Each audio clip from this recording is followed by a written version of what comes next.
Dude, welcome to the show, man. Thanks for coming on. No, thanks for having me. I appreciate it.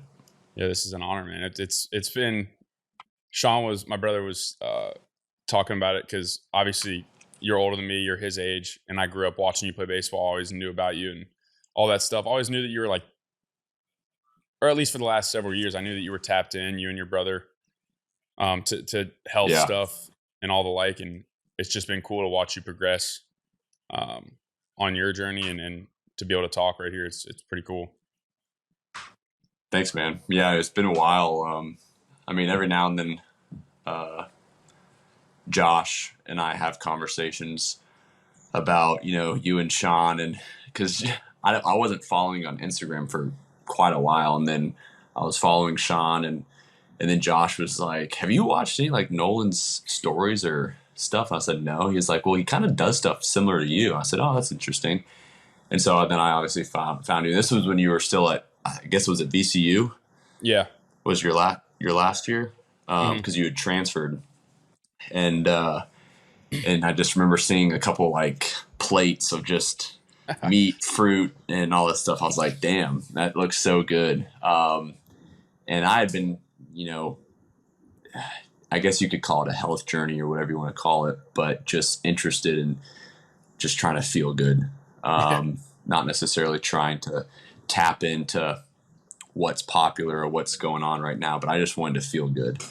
And so, and it just kind of led me to this journey, and it's still continuing. It's never going to end. But yeah, I hadn't seen you, or I still haven't seen you in person probably since like 643 or since I was aviation. about to say probably park. like some aviation park or East Cobb game where you and Sean were done playing or something like that. Yeah, I know. I mean, I haven't seen Sean since college. So I mean, it's been, I don't know, 7+ years at least. Yeah. But I'm stoked to be on this podcast, and I'm glad we can chit chat about who knows. Whatever. Yeah, exactly, dude. Well, I mean, the way I like to kind of start every conversation is get an idea of your background, like where you from. The way I like to put it is, how'd you get to where you are from where you started? Like break that down for us if you don't mind. Yeah. So obviously, but for listeners, from Atlanta, Georgia, grew up in the suburbs, I guess Dunwoody technically. Grew up there my whole life, born and raised, and then played most sports growing up: football, basketball, soccer, baseball. And then this summer, went to the neighborhood pool, would swim, mess around with tennis, just always active, always outside. Phones, technology weren't really a thing growing up. They didn't really become a thing until like high school-ish, I guess. But started playing travel baseball when I was 13 with Sean. Well, actually, we met Atlanta Colts, so football when we were like 10. And then a few years later, Sean and I were playing Dunwoody Diablo's travel ball, 13U. And then obviously we turned to 643 out in Marietta, Georgia. But so grew up there. And then high school, I quit football and stuck with baseball. That was like my love, my passion. I wanted to take it as far as I possibly could. And I mean, it was pretty good. But and then my junior year of high school was kind of the beginning of the recruiting process. I knew I wanted to go play in college. I knew I wanted to play Division I, but didn't know, like where Division I. I didn't particularly care to stay in state, but I knew that was also an option too because of Hope Scholarship, as well as a athletic scholarship. So committed to Georgia Southern the summer going into my senior year. I had tons of friends going down to Georgia Southern just for school. It's 3 hours. Parents could come see me. But then we also played, Georgia Tech, University of Georgia, Clemson. So you play all of those SEC, ACC schools out of conference, which is where I wanted to play originally. But I wanted to I might have gotten redshirted or, ridden the pine for a little bit, where at Georgia Southern, I felt like I could make an impact immediately. And so I got down to Statesboro and ended up starting my freshman year at third base. And probably maybe a quarter of the way through, started having some elbow issues that had originated in high school. Kind of dealt with it, did this typical, physical therapy that the trainer advises you to do, took some time off, popped every sort of, medicine that I could to make it feel better. Ibuprofen. Yeah, I don't even know what it's called now. I haven't taken Dude, there's a joke. It's who knows how long, but it's ibuprofen. I be playing. Yeah. Oh my gosh, man. The amount of stuff that we would take just to be able to play.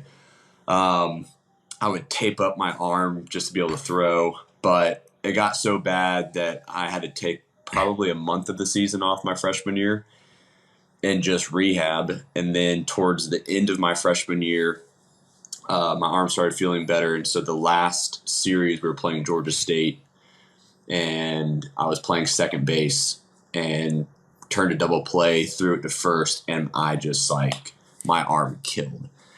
And so that was honestly kind of the starting point of, going down, not really a rabbit hole, but just, all right, I need to get healthy. I need to eat right. I need to train right. Because my freshman year, dude, it was Dunkin' Donuts, cookout, the dining hall, milkshakes after study hall. It just, whatever. And then obviously when you're traveling on the road, you get like a little bit of a stipend and you're still eating who knows what. But I think that was kind of the tipping point of where I needed to kind of focus on getting myself right. Well, it ended up, I didn't tear my UCL, so I didn't have Tommy John surgery, but I had ulnar nerve transposition. So that summer going into my sophomore year, I took that summer off, didn't play summer ball. And basically your funny bone nerve that runs in between these two bones, don't even know what they're called, but would pop over my arm every time I would throw. And so they basically repositioned that nerve above the bone under muscle. And so like right here is kind of numb, like there's no feeling there. But it's a quicker recovery. So, cause there's no ligament damage, it's just repositioning a nerve. So I went back my sophomore year, and I guess had the surgery August of my sophomore year, and I was 100% by January. So like throwing, hitting, everything. And was able to earn a starting spot in the lineup opening day after only throwing for, 5 weeks, which was, a little scary because I wanted to play, but I also didn't want to rush it either. But thankfully, I could hit before I could throw, so I was still hitting, and whether I was going to be DHing or playing third base, I knew that, I could potentially get that starting spot. Sophomore year was kind of up and down. I started most of the season off the beginning. Never had any sort of arm injuries or injuries that kept me out. It was just the inconsistency of my playing. I wasn't taking the sport as serious. I was kind of, eating a little bit better. I mean, I was cooking most of my meals versus eating out. But I was partying. I was going out drinking. Not to any more extent than like teammates and stuff, but that would kind of carry over to my play. And I just don't think I was as committed as I should have been. I still played decent, but not the best. We also had a new hitting coach at the time. the guy that recruited me got fired after my freshman year. So I was also trying to build this relationship and build trust from this new guy that, I didn't love his approach to hitting.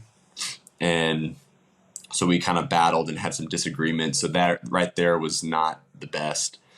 And the head coach probably was going to back up the coach more than the player. So at the end of the season, wasn't my best season, but I had every intention of coming back to Georgia Southern to play my junior year. Well, at the end of my sophomore year, when we start exit meetings, we're having exit meetings right after the conference championship game. We had just lost to Louisiana Lafayette, and we're driving from Texas State, which was where the tournament was in San Marcos, driving all the way back to Georgia. And so it's 18 hours of driving, and we're starting exit meetings on the bus. Well, Oh, no way.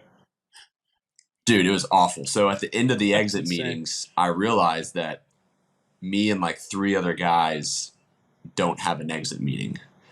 Like, they didn't call our names up, or we didn't get a text message. I'm like, fuck, like I'm getting cut or some shit. Because, they had just changed the rule to where there's, you sign your scholarship or whatever for 1 year instead of 4 years. And so coaches didn't now have the opportunity to take a scholarship away or decrease the amount of money they're giving you. But so I was like, crap, like I'm out of here. So all this stuff is running through my head. We get back to Statesboro at like 11 o'clock at night. I don't even know what day it was. And they call the 3 guys that weren't having an exit meeting on the bus. They call us to our like hangout room and say, hey, we're about to have our exit meetings like in the office. I'm like, crap. All right. So we go in and I sit down, and they basically just said, hey, we love you. We want you to come back, but we're taking your scholarship away. And right then I was thinking, okay, well, at least they're not saying get out of here, go transfer. And it was kind of a wake-up call, just like, all right, I need to perform better. And I think that was what they were trying to get to me, was like, hey, we're going to take your scholarship money away. And hopefully that just wakes you up a little bit and you come back and perform better. Which, people can say, oh, that's probably not the best way to approach a 19, 20-year-old and take this money away that more than likely his parents are paying. Yeah. But for me, I went into that summer working almost 40 hours a week for a construction company while also every night playing in the Sun Belt League in Atlanta. So I was just mentally like drained. I didn't want to be around baseball. I didn't want to like do anything. I was waking up at 5 a.m, working till 4, hightailing it to wherever we were playing in 9 innings, getting home at 1, and then waking up again. And so like my anxiety was out the roof. I didn't want to be around baseball. I just wanted to quit. Like a couple mental breakdowns. And so I hung it up. I was like, I can't do this anymore. I got back to Statesboro. I was too far into my academic, career that I couldn't really transfer into anywhere where that had my major, which was construction management. And at the time, you couldn't go D1 to D1 without sitting out a year. Yeah. So I would have had to gone to down D2. But I thought about it, just like changing majors and whatnot. But so then I quit. And then that whole junior year, I basically blocked out a lot of things and just really focused on myself. Tried to figure out, who I was, what I wanted to do now that baseball was over, because that's all I really knew for 20, 21 years. And then kind of got into more working out, training, nutrition, cooking my own food. Started kind of following other people that kind of lived those certain lifestyles, and started to just see noticeable differences, the way I felt, the way I thought.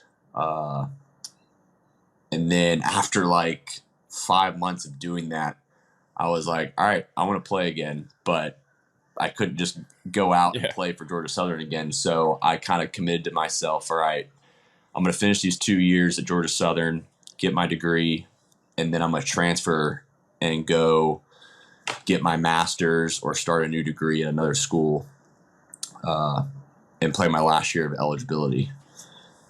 And so that those next 2 years, I kind of just focused on that and just, staying in shape. I didn't really hit and take ground balls that much until probably spring semester of my senior year. I went to a local indoor facility where the head coach there would hit me ground balls at 8 a.m. before I'd go to class. And it's funny because, you see this college student that's 22 years old that's going in taking ground balls from a 13U summer ball coach at 8 a.m. before he goes to a college class, and he's not even on a college team. But that's how much I wanted to play. And what's so cool about it all is Josh was a senior in high school. And so for those that don't know, Josh is my brother, and he was getting recruited to go pitch. And so we'd always missed each other by a year. I got to high school. He kind of got in. He was still in elementary school, I guess, but we never played with each other. I left high school. He got to high school. And so I'm like, you know what? It'd be really cool to go play with him. And so I didn't care whether he went D1, D2, D3, NAIA. I said, wherever he ends up or commits to pitch, that's where I'm going to go. And so he ends up at Georgia College and State down in Milledgeville, Georgia. And as soon as he committed there, I contacted their head coach, Jason Eller, who was a pitching coach or just an assistant coach at University of Georgia for quite some time when they made their College World Series run with Gordon Beckham and Alex Wood and all those guys. And so he was the head coach at Georgia College. I reached out to him, told him my situation, and he was like, come on, we would love to give you the opportunity to play with your brother. He's like, I'm not going to make you any promises on whether or not you're going to play, but I'm not going to cut anybody. So at least you'll be on the team, practice. And so I was all about it. So that whole summer, I just got in baseball shape, worked out, played, and it was tough. I hadn't seen live pitching in 2 years. And my first at bat that summer playing the Sun Belt League again, man, seeing 82 was tough. Seeing a curveball was tough. And so that whole summer, I basically swung at everything just to get my timing down, just to get my swing back. And it took that whole summer to actually even just kind of feel comfortable. And then by the fall at Georgia College, I was good to go. And they threw me out into the outfield. I was playing first. I was even catching. I hadn't caught in 8 years. But I knew how to catch. And so that transition was pretty easy. But by far, my 5th year was the most humbling and exciting year of baseball that I'd ever had. Playing with Josh, doing pretty well actually, as far as how I hit and performed and how I felt playing the entire year. I was a 5th year senior on the team. I didn't get injured once. I didn't go into the training room once. I think it was just my lifestyle. I had already kind of, gone to eating whole foods, training really well, and just having a really good outside perspective of other things in baseball. And I also just didn't care as much as how I performed. I just wanted to be there with Josh, play my last year of baseball ever, just on a high note. And I definitely got that. So as much as I love Georgia Southern, man, Milledgeville was like just a, cherry on top. Like, it was an awesome time to be down there. I know it was, switching to Division II and a little different, competitiveness, but it was best year of my college for sure. Cool. I want to. I know I'm just rambling on. I'm sure you have plenty of questions, but no, I didn't know a lot of that stuff. I remember kind of via Josh, who's my age, and I feel like I should mention, bro, that's how me and him we would go watch you and Sean play and do whatever. Like, we'd just fuck off, like in the woods, or play baseball in like a side field. And probably Andrew Robertson and a couple other guys, we would just 4 years younger. So we would always do that.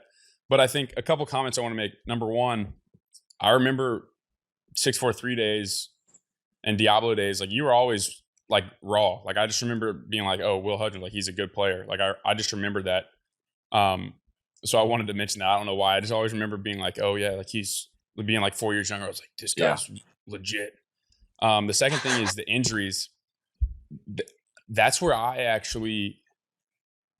draw most of my health journey, the impetus of like most of my research and stuff to my injuries as well. In high school, I had like 3 or 4 injuries that like really kind of set me back. Which in hindsight I'm extremely grateful for, because it's got me to where I am now. But in the moment, I'm like, oh my gosh, dude, it's like I can't catch a break. I dislocate my shoulder and tear my labrum. Then I get back from that, I tear my meniscus. I get back from that, and then I dislocate and have to get surgery on my shoulder. I'm like, how the fuck can I stop this?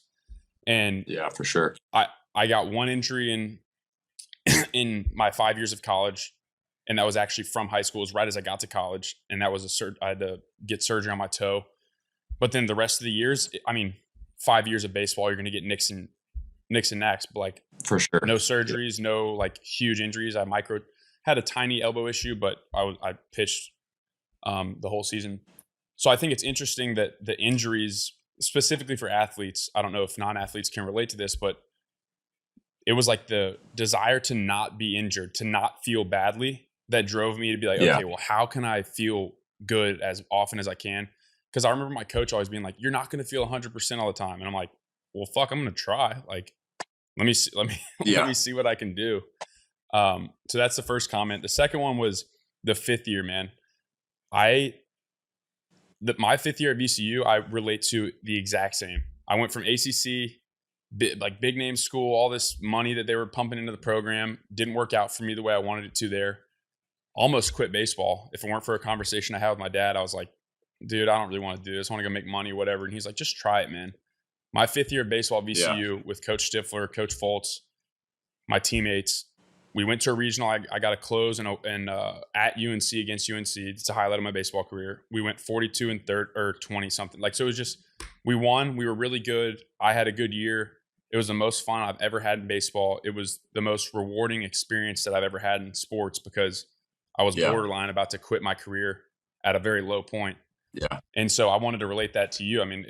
It seems like a common thing when people take that step like you did, where you're like, dude, I haven't played in 2 years. I might as well just go see what happens, go spend time with my brother. Yeah. And then you end up having like the best year ever. I think that's so cool. Yeah. It was, something like they say, like, you got to lose something before you really appreciate like what you had before. And, I look back and, do I regret quitting at Georgia Southern? Yeah, there might be some regrets on how I handled certain things, but I don't regret quitting, because had I not quit, I wouldn't have gotten to play with Josh. And I also wouldn't have found my passion. What I do now is woodworking. So like, there's always a reason, for those things. And I truly believe that like God was able to like bring baseball back in my life at the right moment and made it 10 times better the second round. So, playing with Josh was easily like highlight career of my life. Dude, that's so cool in sports. And like my perspective on the game was changed, my intention behind what I was doing throughout that entire 5th year was different. My relationships that I built with the coaches was different. I didn't get too upset about how I performed because I knew there was always the next day to do something different. And I also, because like back at Southern, like we definitely celebrated wins, but it was like, all right, what's next? Where at Georgia College, like if we won, we celebrated. Yeah. And so I think I started celebrating more after wins, and losses I would just try to, just know that there was another game to come after it. But yeah, man, that year was just highlight of my career. Wouldn't trade it for anything. The friends that I made through it are lifelong friends. Not that I still have lifelong friends from Georgia Southern, but it was just a really, really fun year for me. I relate to that. So like I said, I didn't know any of this, and to hear you talk about the coaches, to hear you talk about just the overall experience, I cannot relate more heavily because I mentioned them earlier. Coach Stiffer and Coach Volts, like at VCU, my 5th year, it was the mutual respect we had for each other, the confidence they had in me that I hadn't really experienced before. Just like the utmost respect for those guys. And that, I think that really helped shape my time there. The friendships, like you mentioned, what I always tell people, because I worked hard, like I'm sure you did as well. Like my 4 years at Virginia Tech, dude, I worked just as hard as anybody. Like I was very, very particular about what I put in my body, almost to like a tyrannical point. It was probably bad, but I tell people at VCU, my 5th year, I literally just stopped caring more or less, like to kind of harp on your like not caring about losses, but celebrating wins. It's not that I didn't care about my performance, but for so long, for 22 years, my identity was like, how good are you at baseball? How good are you at baseball? How good are you at baseball? And then when I left VT, it was like, holy shit, well, I'm not as good as I thought I was. So who am I? Like, what the fuck's going on? And then I went to VCU and I was like, okay, well, I need to find my identity in something else. And it allowed me to like free up the bandwidth mentally to just let baseball, like let the cards fall where God puts them. And it ended up being the best year of my life. And I think that's such a cool like bow tie on your career. To be able to play with your brother, dude. I mean, as a younger brother and somebody who I consider it was so cool, dude. Like and it's funny too, because like I hit, he pitched, and so it was bound that we were going to face each other at some point in inter squad in the fall. And I remember because Josh and I are really close, and obviously, like as your teammates, and Josh was coming back from Tommy John surgery, so he didn't pitch until like late fall, maybe. And I was having a pretty good fall for not playing 2 years. And I remember he was coming in to pitch, and they're like, "Oh, like Hudgy and Hudgy are about to go at it." And so I remember I faced him twice. I remember my first at bat against him, I think I popped up to like second base, but it was like a 9-pitch at bat. And there's a picture where it's like from behind, like the catcher angle, and I'm like ducking out of the way because the ball is literally about to hit me in the dome, and Josh is on the mound. And so that's kind of a cool picture. Little retaliation for being an older brother. We had and then we had like a little inter squad sometime during the season when we didn't have any midweek games or something like that, and so we had an inter squad on a Tuesday or Wednesday, and we got to face each other again. And it was a pretty long at bat. I had like 2 strikes and whatever, and then I just ripped one right up the middle liner, and everyone starts laughing, and Josh is just shaking his head. But I was like, as a 5th year, I'm not about to let my freshman brother strike me out. And so there was, that competitiveness, but it was just fun, man. Like, I mean, I love sharing that story too because I even had a teammate that season.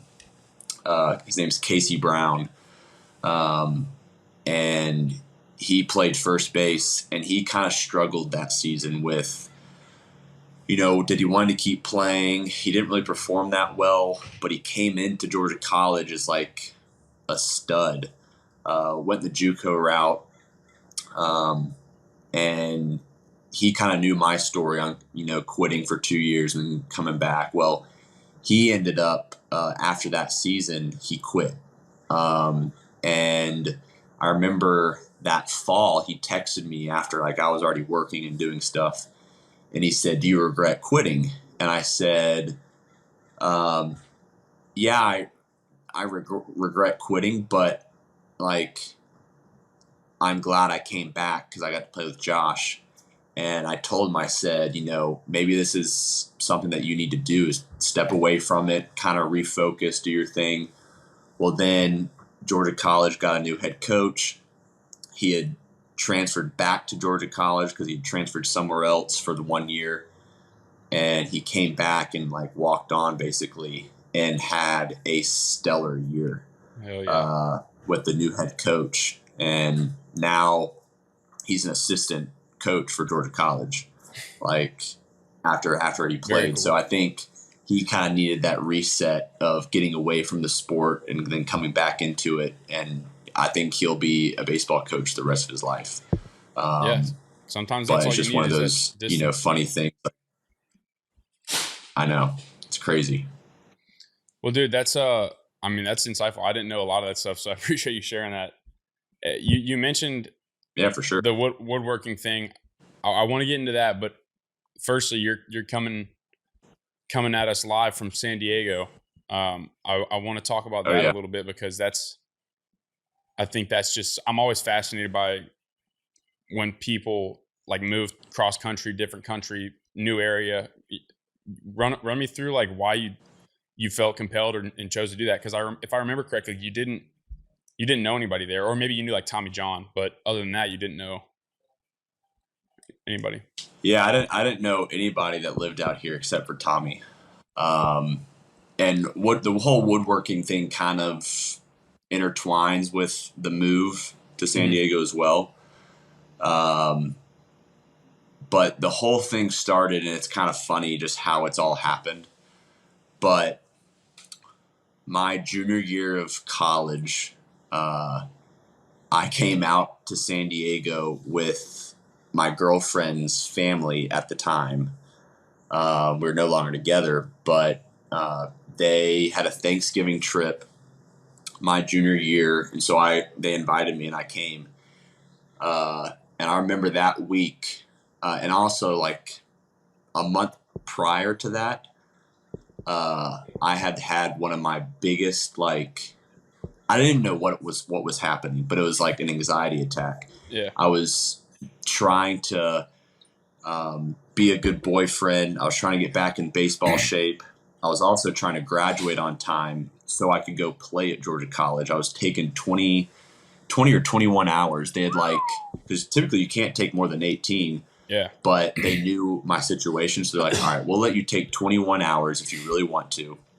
Take 18 in the spring and then take 12 in the summer just so you can graduate on time to go play. And so that whole fall was just tough. And so I just had like this huge breakdown in October. And then, dude, it was just crazy. Like as soon as we landed in San Diego, this like aura just of calmness around me was like present. And I was like, whoa, this is really cool.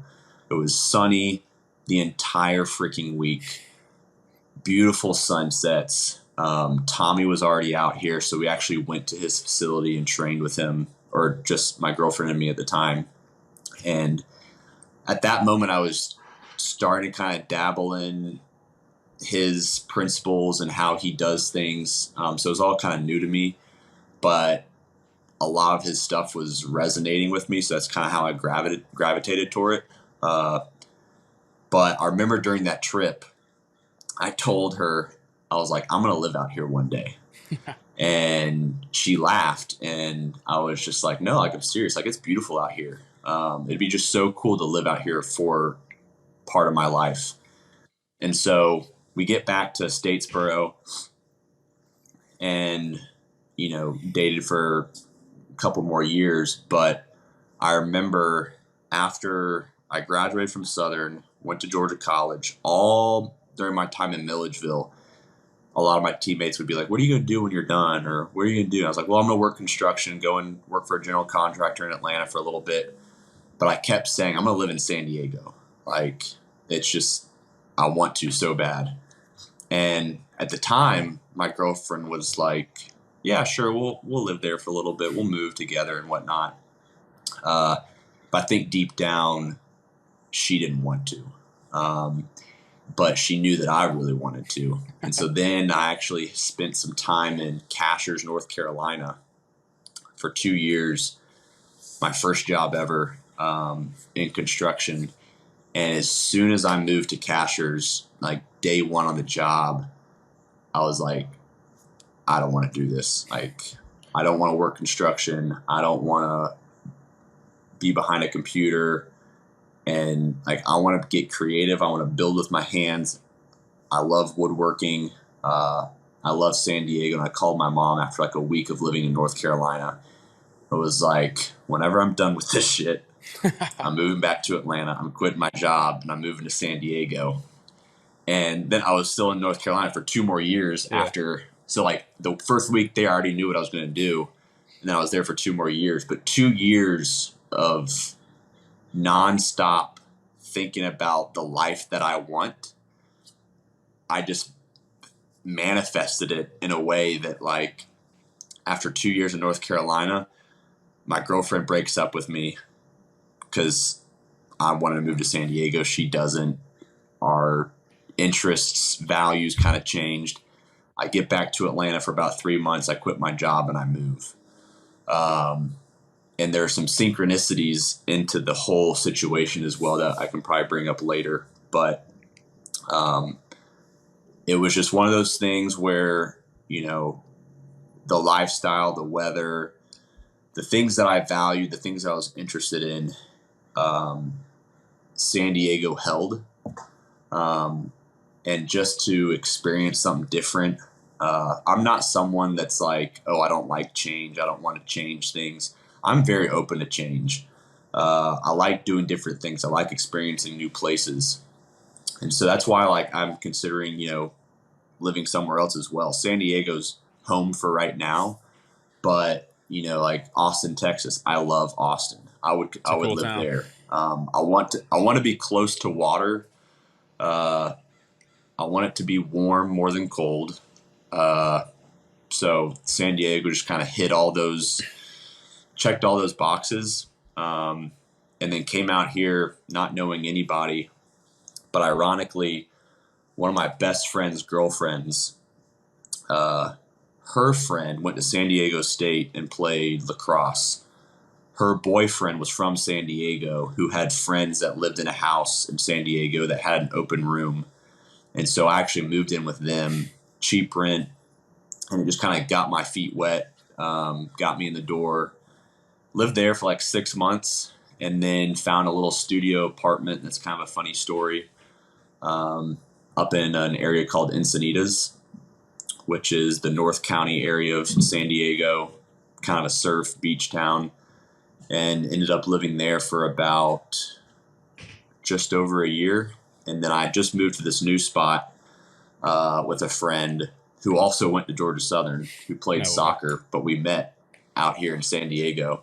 Wow. I live here now in Bird Rock, which is like a little town of La Jolla, California. So it's all San Diego, but Yeah. La Jolla is technically the section of it. But yeah, I can dive deeper in any of those little sections of why I'm here and, the woodworking aspect and any of the synchronicities. But yeah, man, I love it out here. And just signed a 1-year lease. So I'm at least here for another 1 year, which will mark 3 years in San Diego.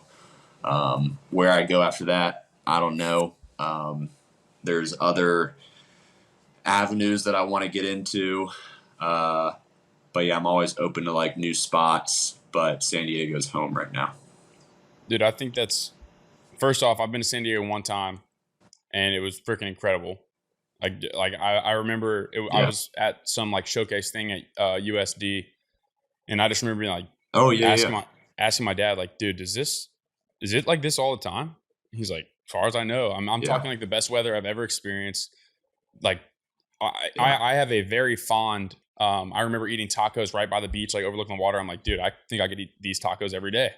But so I think that's so cool. I think that moving somewhere, for me, it was college. I think I was like it was entirely subconscious. It wasn't intentional really, but I moved to Virginia Tech and I literally knew it was 0 people. It's such a profound, like, what's the word? It's just a learning experience, dude. Like you learn so much about yourself, about the world, about your perspectives, about people and all these things. So I think if people get the chance, I encourage them to, because now, like right now, for example, I'm living kind of like a nomadic life. Like I'm in Austin for a couple months. I was just in Tampa for a couple months. I'm going to be in West Palm after this for a few months. And I would absolutely love to live in San Diego for a period of time as well. But you mentioned something a little bit earlier that I want to go back to, talking about like in October with that like anxiety and then coming to San Diego and then it kind of being at peace. I've had similar experiences in terms of like going to Costa Rica, for example, where I just remember like the whole time I was in Costa Rica recently, I was just like the most calm. I just felt so calm and like at peace. Yeah. If you could speak on like why you think that was, like what was it about San Diego or that period of your life where it just seemed to like drop all those walls? I think a little bit of it was the aspect of getting out of the class environment, like school. I was out of Statesboro. It was Thanksgiving break, so part of that was also like, all right, I'm taking a break, and so I kind of told myself, mentally, take a break. Like, try not to think about schoolwork, try not to think about baseball and getting back into things. Just try to be present with San Diego and really enjoy the vacation or whatever you want to call it. But I think there's just something to be said about being outside, being in the sun, being around nature, being by water. Like, it was just and I barely even used my phone the entire time, which was fun too, just because we were also being really active throughout the entire day. So there wasn't even time to even be on my phone. But we were outside 75 to 90% of the time, except when we were in the Airbnb eating meals. Half our meals were on the porch or outside at a restaurant. But barefoot almost all the time in the sand at the beach. I just think that I hadn't really had that nature mind connection quite yet, and I think it just happened naturally when I was in San Diego. That just was like, all right, telling me to kind of listen to this, thing in my head. All right, this feels good. How can I bring all of this into my life? And so I started trying to incorporate some of those things back when I came back to Statesboro, and then obviously into Milledgeville and Atlanta and some in North Carolina. But I think there's something to be said about being outside, being in the sun, and being around nature is just one of the most like gratifying, pleasing things. And San Diego offers all of that, and you're allowed to do it year round. So that's kind of why I'm here. Yeah, I agree completely. I think I want to I've been doing a little bit of a deeper dive, but I want to get even deeper into grounding and the whole, like not even the idea, the fact that we're electrical beings, like our cells are charged. Like we have a charge and we're conductors, we're conducive beings. The idea of grounding to me as it relates to the ocean, I heard Laird Hamilton speak on this one time. He's a big wave surfer. I don't know if you've heard him. He's extremely tapped into all like these different unique health things.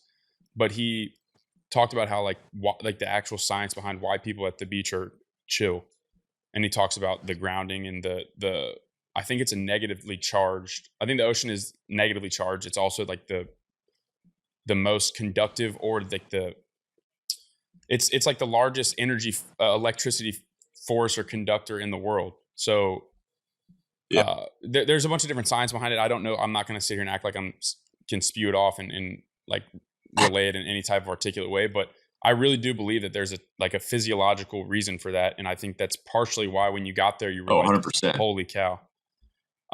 Yeah. You spoke on the woodworking, because most people probably don't know this about me if they don't know me like very well. I in high school, I absolutely loved woodworking. I actually remember a particular evening where I had been spending so much time woodworking that my girlfriend, like at the time, like got in an argument with me because she's like, "You need to stop." Like, I'm like, "I can't." Yeah. I'm trying to build this wine rack, but Yeah. and this is a funny connection. Did you used to hit without batting gloves? Yeah. So I remember that most of the time. So I remember that for some reason. I remember you hitting without batting gloves, and to hear that you're a woodworker and that's a passion, for some reason, those two things there's a connection between that. I don't know why. And so, dude, talk to me about woodworking, man. I've always loved it. I think it's an incredible expression of creativity, and especially like from a masculine perspective, I just think it's something that we're like wired to do almost. Talk to me about like why you think that's something that speaks to you and connects with you so heavily. Well, growing up, so my mom is an interior designer. My dad's an architect. I mean, growing up, there was always some sort of project going on in our household. Whether it be, my mom rearranging a room or painting something, my dad's building something. He built our tree house. I think I just grew up around two creative minds, and that allowed us to like be creative with our hands. And so I always loved to draw, to paint, like just make stuff. Mm-hmm. And then that's probably why, and I loved feel. That's probably why I love to cook, and I loved when I played baseball with no batting gloves because I could feel the bat versus gloves kind of inhibited that. Same thing with feet. Like I love to feel different surfaces with my feet, and shoes inhibit that. But I didn't pick up woodworking until I quit baseball. So my junior year of college was going through that little time of trying to figure out what I like. But I knew construction was kind of in my future, and I loved being on Etsy and Pinterest and looking at design, and I love to draw things in my spare time, but it was mostly it wasn't really drawing like pictures. It was more sketches of buildings or cool things I've seen. And I was on some social media platform and saw this really cool reclaimed wood sign with the University of Georgia logo on it. And I was like, oh, that's cool, but it'd be cooler with the Georgia Southern logo. And so I thought to myself, okay, well, I'm going to buy some wood and figure out how to make it. So I bought some wood from Home Depot, printed out the GS logo on the internet, traced it on some plywood, stained it, traced the state of Georgia, free-handed it, and made this probably 24-inch by, I don't know, almost 30-inch state sign with the Georgia Southern logo. But while making it, I just was like, this is really fun, just making stuff. And we didn't have woodshop class in high school, where a bunch of my friends I met at Georgia Southern all had woodshop class. Yeah. A lot of Southern schools. I mean, we had art class. Oh, yeah, for sure. In high school, we had art that I took. I probably took every art class that you can think of. Same. We had a cooking class that I think I took every cooking class. Those were my two favorite classes in high school, dude. Cooking and art. But funny how it comes full circle. So then, I know. But then I didn't love the way the sign looked. So I was like, okay, let me get some really cool barnwood and then do a colored logo. And so then I made that. And then I had a friend reach out and was like, oh, can you make me one with the Georgia logo? I was like, yeah, sure. So then I made him one. Then I just started collecting reclaimed barnwood from one of my mom's clients that she worked for her interior design company, and had all this free wood. I took it all down to Statesboro, put it in our garage, took a jigsaw, some screws, drill, just like whatever you needed, and just started making these signs and kind of created this little side hustle that I kept going for quite a while, probably the 2 years until I got back into baseball. I made these signs and probably pumped out like maybe 100. Is that the Charged origin $125 for a sign. Oh, Say what? is that the origin of Hudgins Wood Co? I think that's when I first remember Yeah, seeing so stuff that's on where. Instagram. Yeah, so then I started a little business called Hudgins Woodworking Company. Made T-shirts, made hats, and started that in Statesboro. It has now kind of transversed into dining tables and coffee tables and side tables and credenzas and other pieces of furniture. Cutting boards. And now Legit it's just cutting boards. Yeah, and cutting boards. That's a huge seller too. But now it's just Hudgins Wood Co. Something short. But so I did that all for 2 years, just making those signs and kind of dabbled into more stuff, all self-taught, watching YouTube videos, but just found this huge passion for woodworking and building with my hands during those 2 years I was away from baseball, and knew that I kind of wanted to do something like this down the road, and started following other woodworkers on Instagram and YouTube platforms that would make videos, and just loved it. Like, I just thought it was the coolest thing ever. And then when I went back to Milledgeville to play baseball, I gave up woodworking for a little bit just to focus on baseball, and I didn't want to try to do two things at once. And then when I was done with baseball, when I was up in North Carolina, I'd make some cutting boards on the side every now and then, but I had a full-time job, so that kind of took precedent. And then when I got back to Atlanta, I picked up a few different jobs through friends, and then was working in the Atlanta office. But as soon as I decided to move to San Diego, I wanted to find someone out here that, because I didn't want to go full time with myself out in an expensive city, trying to make it. And so I figured, why not go work for someone that was in kind of that industry? So I found a job with a architectural millwork design company where we built out restaurants, made tables, did a bunch of cool woodwork for restaurants and stuff like that. But I learned a ton.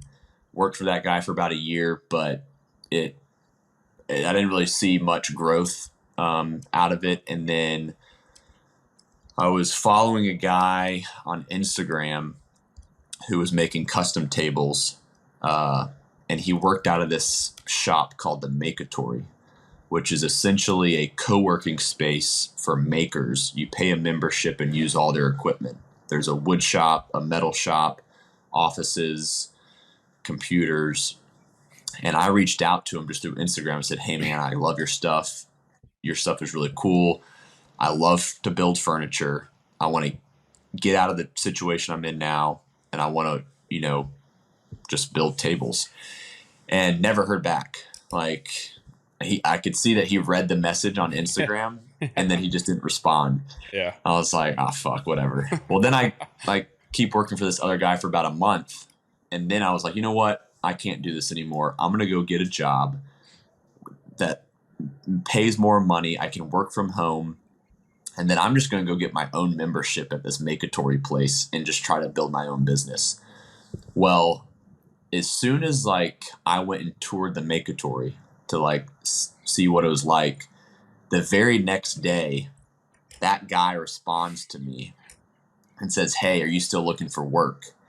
And I was like, "Yes." Yeah. And so he was like, "All right, here's my number. Let's talk." So we hopped on a phone call for about 30 minutes. And he had kind of like gone through my profile as far as my Instagram. And so he knew like what I could do. I went and met him. He showed me his little section of the shop, what he's building, what he does. And I was like, "Dude, I know what you do. Like, I follow you." He's from New Zealand, and he had basically built this company up since 2019. And he offered me a job on the spot. And so I quit the job that I was in before and came to work for him. And it was like the best decision I'd ever made. And I've been with him just over a year now. Very cool. And I've recently picked up some more side jobs for myself, but I work full time for this guy named Brenton, called Kiwi Wood Shop. And so he's from New Zealand, so he's a Kiwi. Yeah. I'm actually speaking to a dude on Monday from New Zealand. Small. Oh, nice. Yeah. But Brenton is like, we just get each other. Like, he is most down to earth, patient person to like work with as far as teaching me things. I've learned so much from him as far as even just like life stuff. He's traveled all over the world. He traveled all in his 20s. Met his wife here, Caitlin, in San Diego at some like taco night or whatever, and then he just hasn't left San Diego since That's he came so San here. Diego. That's such a San Diego thing. I know, but he's awesome, and so yeah, I work full time for him, and we make 90% tables, but they're all different. You know, whether it's modern, traditional, kind of different, unique. We have our own furniture line. But then we also get very like custom orders of like pictures on the internet. It's like, "Hey, can you make this at this size, but change the angle on this leg?" So it's just all different, very custom oriented. And eventually I would love to like do my own thing full time. But I just haven't been pulled to that quite yet, or have like really felt the calling to do that. And I love working for Brenton. We make a bunch of cool stuff. There's a lot of growth in his company. It's just us two by ourselves. What's the website? If there is one. It's called Kiwi Wood Shop. A lot of the stuff that I post on my Instagram is his stuff. And I'll usually, like if I tag him in something, it's usually his stuff. And then some of the stuff that I don't tag him in might be mine. Yeah, I'm trying to pick up like some of my personal jobs here and there, work on weekends or whatnot. Like I'm going to the shop later today. But most of the stuff like is his job. And so I just work, contract for him. But very cool. Yeah, man, it's just one of those gratifying things of like building with your hands and having like, you have a little bit more purpose behind what you're doing, which I was kind of lacking when I was working construction for the general contractor.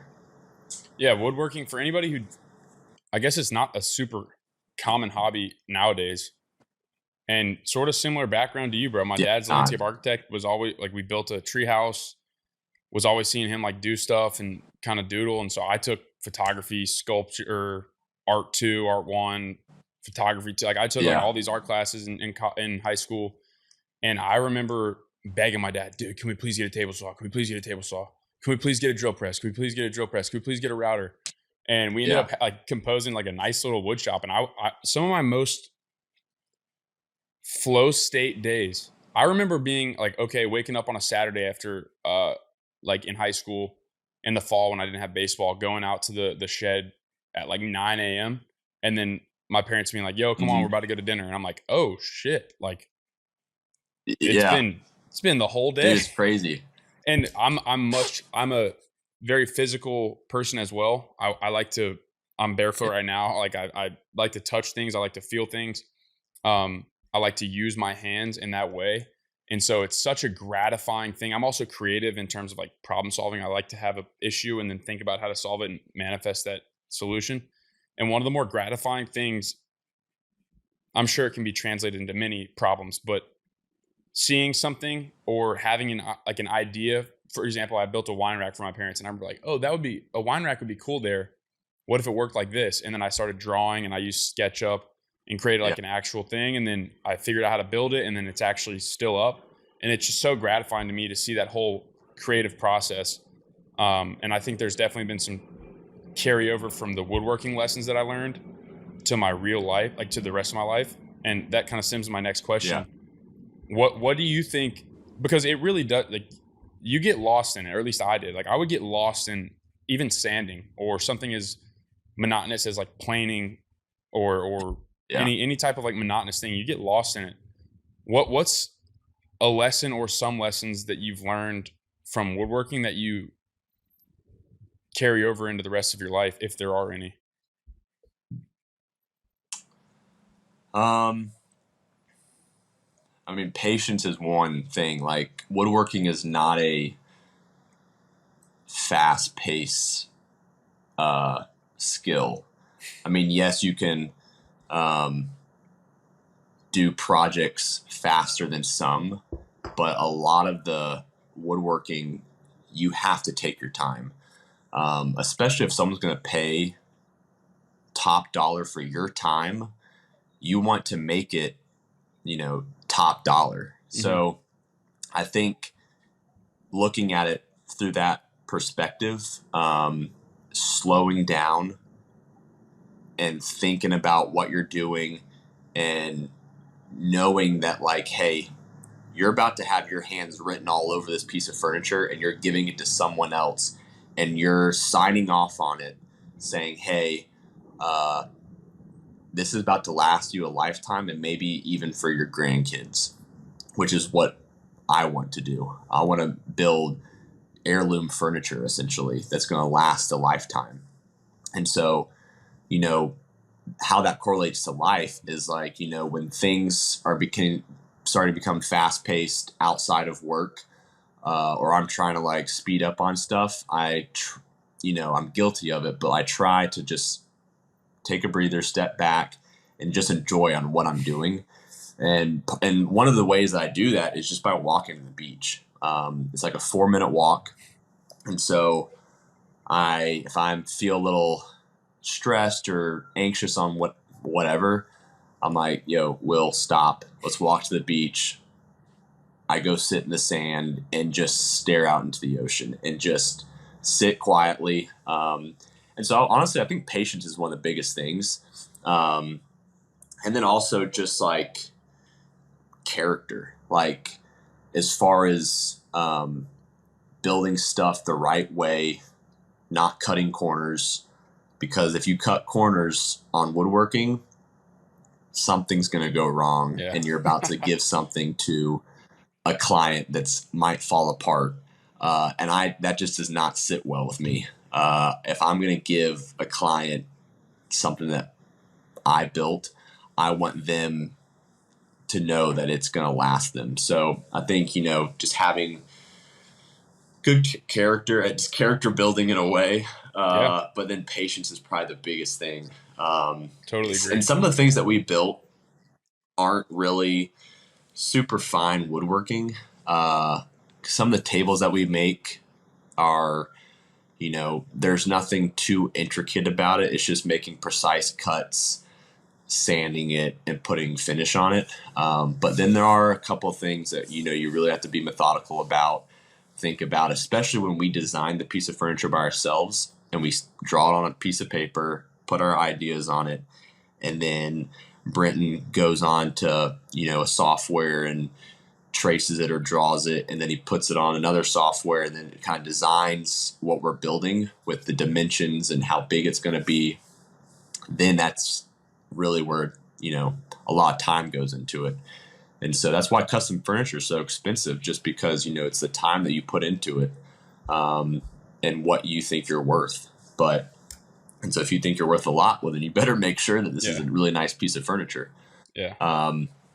But yeah, so I think those two things are probably the biggest things that correlate to my, or at least my life. I'm sure there's other woodworkers out there that can say other things too, but just from my experience, I think those are the top two.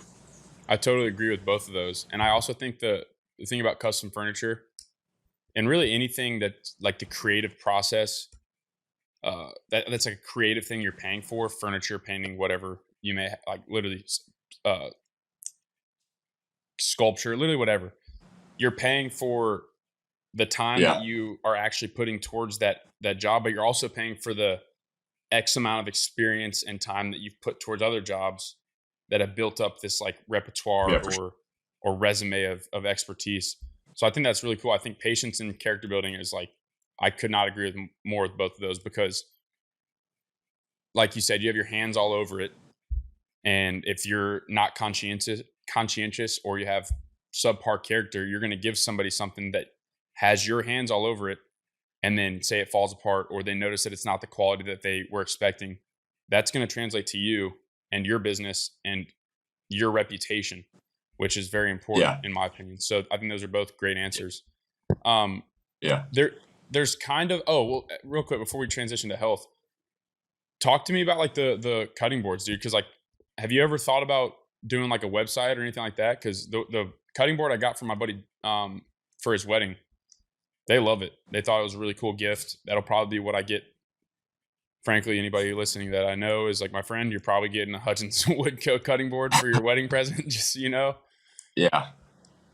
A website is in the works. Cool. I just haven't, to be honest with you, just like, I mean, it's like, I've put some time into like creating it, but I'm trying to get really good pictures of the different cutting boards I've made and, making a website. I also kind of want to build up the pieces of furniture I make as well, because I don't want it to just be a website for just cutting boards. Sure. So whenever someone reaches out for a cutting board, it's usually through my small Etsy account or through Instagram, and they Venmo me, or I send them a invoice through Square.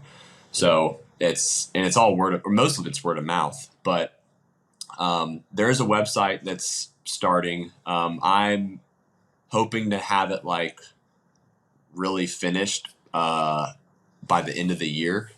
It could be sooner, but I'll also be out of town for almost like a month around September, October, so there won't be much work going on there. But there is a website coming, and I'll post it. Send it to me when it gets up, and I'll definitely put it out there. Because another thing I was thinking about is like a cool, I don't know, we haven't really dove into it, like Tyro as a brand. I just got a logo made that I think is really cool. Getting like a custom Tyro wood cutting board with like the Tyro logo. That'd be pretty cool to like post food pics. Yeah, I can put any. I mean, like I made for your friends. I can engrave anything. I've got a friend and a teammate from Georgia College who cuts hair, nice. And he calls his company like Igore, or it's some Italian name or whatever. And so he bought a cutting board from me, and I engraved Igore in the bottom of it. Yeah. So, and then I used to work for a cattle ranch out in San Diego and worked their farmers markets for about, I don't know, 6-7 months. That's perennial. And it's called Perennial Pastures. Yeah. Say what? I was just saying, I just said, is that perennial? Because I've seen you post about it. Oh, yeah. So I was making a bunch of cutting boards for Perennial Pastures with their logo in the bottom corner. And some of them I sold at the farmers markets. And then some of them I just gave to them or whatever. But being able to engrave something definitely kind of makes the cutting board a little bit more intriguing. Just because then it's more customized and you can engrave anything, whether it be a last name and a wedding date, or a logo, or a saying of anything. Yeah. So, I'll need to. The wedding one, for example, it's like, okay, well, I got this cutting board for my wedding, but then every time you look at it, you also have like, oh wow, that's like, I remember who got this for me. I remember the date. I remember like what was the purpose of the gift. So I think that's really cool. I will definitely, once you get that finished, if you send it to me, I'll definitely post it. And I've already told like several people about it, because I thought it was a really cool cutting board, and I want one for myself, frankly. That's honestly a good way to segue into part of the other reason why I find you like interesting in life. Honestly, just your health journey. You mentioned it earlier. It's stemmed from the injuries. It's kind of led you to create this sort of lifestyle that you've wanted to live, that you want to live. You've kind of created it. And before we dive too deep into the health, why do you think that you have had like the courage or the freedom or inherent sovereignty to make those decisions to create that life? Because so many people, in my opinion, are so tied in and like locked into this idea of like how their life is supposed to be, how they are supposed to be, what they're supposed to do. And they may even want to take that step like you're taking where, hey man, I love the beach. I've always loved the beach, but I can't Yeah. move there. I can't do that. I've always loved woodworking, but I can't. That's a hobby, dude. You can't live and be a woodworker. Why do you think that that's been something that you've been able to take the step towards? Oh man, I've actually never been asked that before. But I've thought about those things too. And it's funny, like you say that, like, you know, people will say like, oh, you want to live at the beach, but I can't because I got this and this. And then, you know, if some people say, oh, you live by the beach, must be nice. Yeah. And it's like, well, yeah, it is nice. Like I did this myself. I want to go live at the beach. Like I love it. Like I love my life. And like, why shouldn't you? And if you ever have a point where you want to do something, like just change. I can't, like when people make comments like that, like I just say, yeah, it's awesome and I love it. And you can do the same thing too. Like don't like what's holding you back from doing something. And I understand the whole aspect of like, you know, getting the corporate job, getting married, having kids, having this 401k, retiring, and it's like, okay, well, you just spent 50, 60 years of your life doing the same shit all year. It could be great, but like, did you really live? Like, Yeah. maybe you did, but like, I want to experience life. And the only way to do that is by, if there's something on my mind or if there's something I want to do, I just go do it. Now, how did I get to that point? There's so many things. There's so many people that have influenced me in my life, whether it be family, friends, people I've followed on Instagram, just saying to go do it. Honestly, I would say my family and Tommy John and Dr. Cassie Huckabee are probably the most influential people in my life that have kind of realmed this, like, not idea, but just this lifestyle around me. My parents are the most supportive people in whatever I want to do. Like if I wanted to go sell drugs, they would support me. They may not agree with it, but they would support me in whatever I wanted to do. And then as far as my brothers, might be a little bit of an indictment. I would never go do that. Yeah. But I'm just saying, like, as far as like getting out of the corporate world, moving to San Diego and pursuing a passion that I love, my parents were like, yeah, sure, go do it. Like, they would never try to hold me back from doing something. Like, what kind of parents are you to hold your child back that you've tried to raise to be the best person ever, to go express their, you know, true self and pursue passions? And especially in your 20s, like, go do whatever you want. Like, just go, you know, dabble in a whole bunch of different things to figure out what you want to do. But and I don't know if you knew this, but so Jake, older brother, his first job was basically like an assistant strength coach to the MLS team in Salt Lake City, Real Salt Lake. Very cool. And so I had never even considered living in another part of the country until he actually went to move to Salt Lake City, because, you know, I just thought I'd be in Georgia forever. But when he lived in Salt Lake City, I went and visited him and just gained a new perspective for another part of the country. His girlfriend at the time was living in Reno. And then when he moved to Reno, I also went and visited them.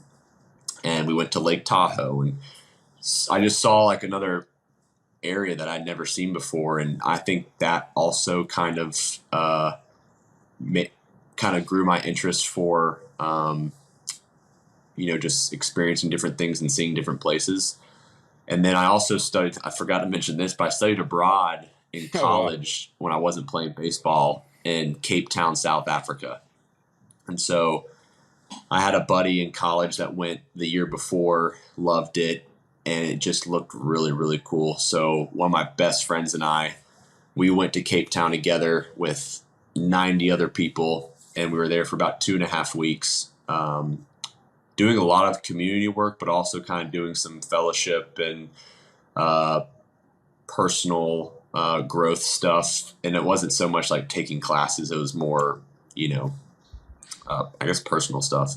Yeah. But it was one of the coolest experiences in my entire life. I mean, seeing a different part of the country that's pretty poor, but also like the city of Cape Town's pretty Americanized as far as things they do, what they listen to, the food they eat. I mean, there is, a different culture there as far as food too, but you can do the same things. But that was really cool. So my eyes definitely had opened to experiencing different things, seeing new places.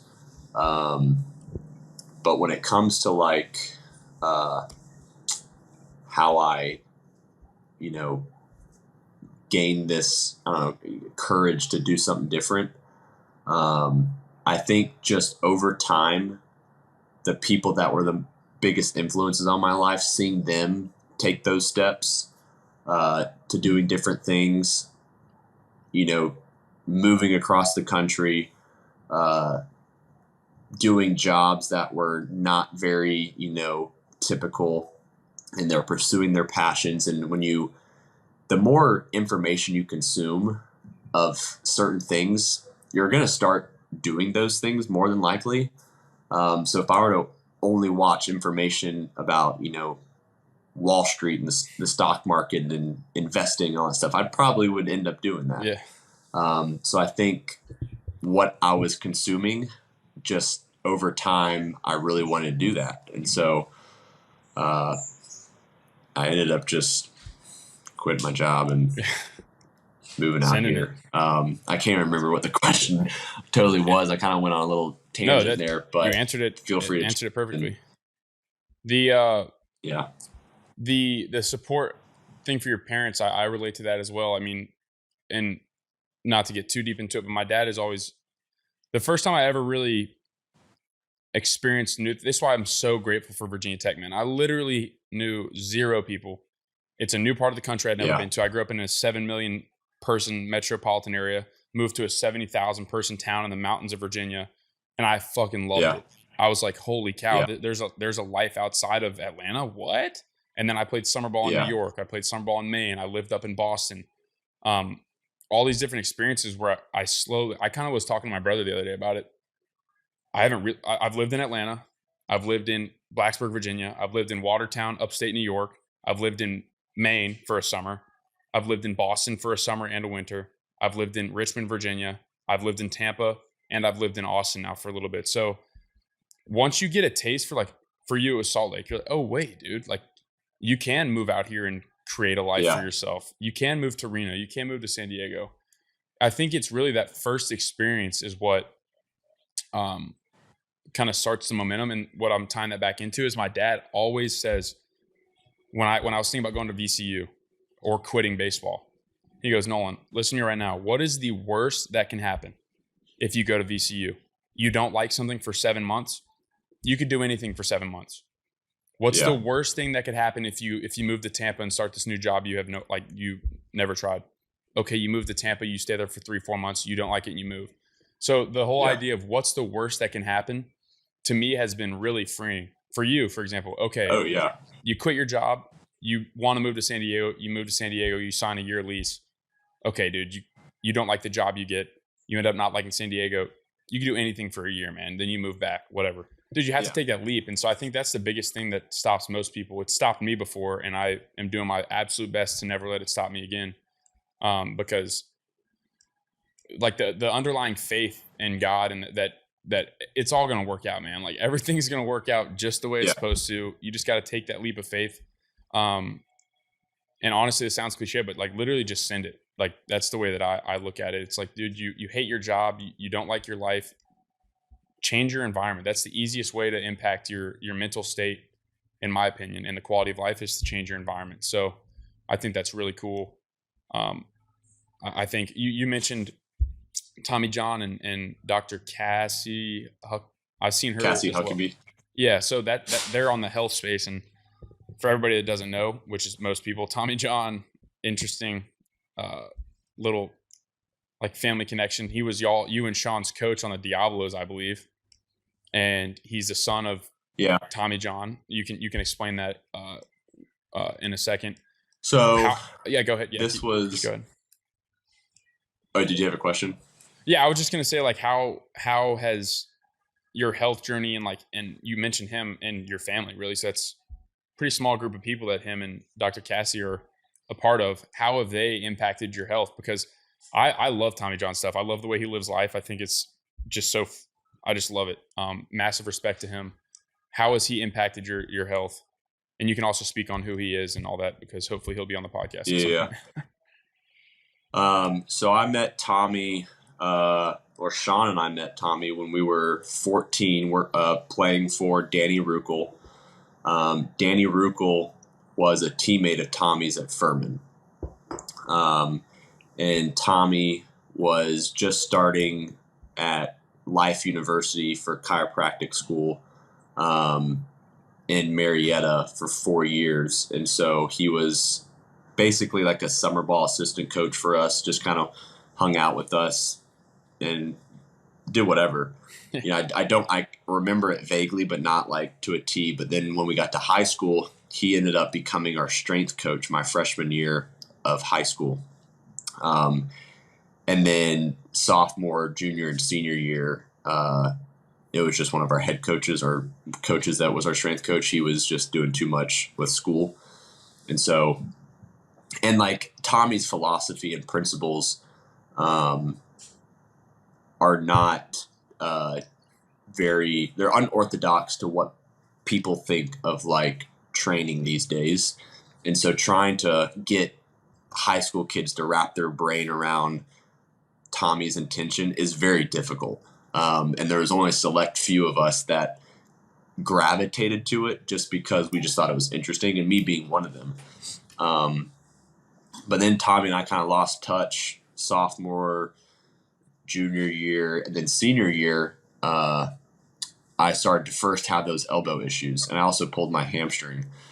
And I went to him to rehab essentially, and just his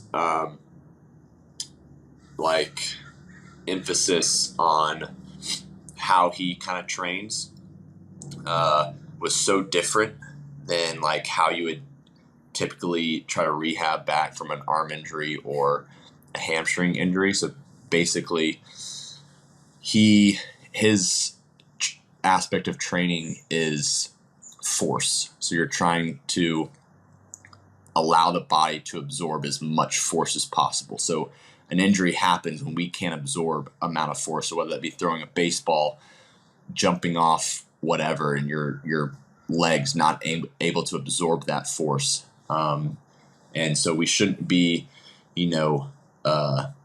getting, soft tissue injuries. We should be like, breaking a bone or whatever. But his theory was, if I can basically create an environment greater than which I'm living, then you shouldn't get injured. And not to say that, we're, free of any sort of injury. I mean, you're going to get injured just living life. And I think if you try to, like how I like to, is experience life at a really, really high level and do things and go hiking and do all these fun activities, you have to create an environment greater than what your life is going to be in training. And so that kind of was like, whoa, never heard anything like that before. So we did a lot of repetitions trying to generate force, whether it be in certain movements, a curl or a push-up, or holding a push-up for a certain amount of time for elbows, and everything's connected. So I was doing leg exercises for my elbow. So like, because the whole body's connected. Yeah. I might have a previous injury from my foot that was correlated to my elbow, which is probably why I pulled my hamstring or some shit. But anyways, that I kind of dove a little bit deeper into like what he was doing my senior year.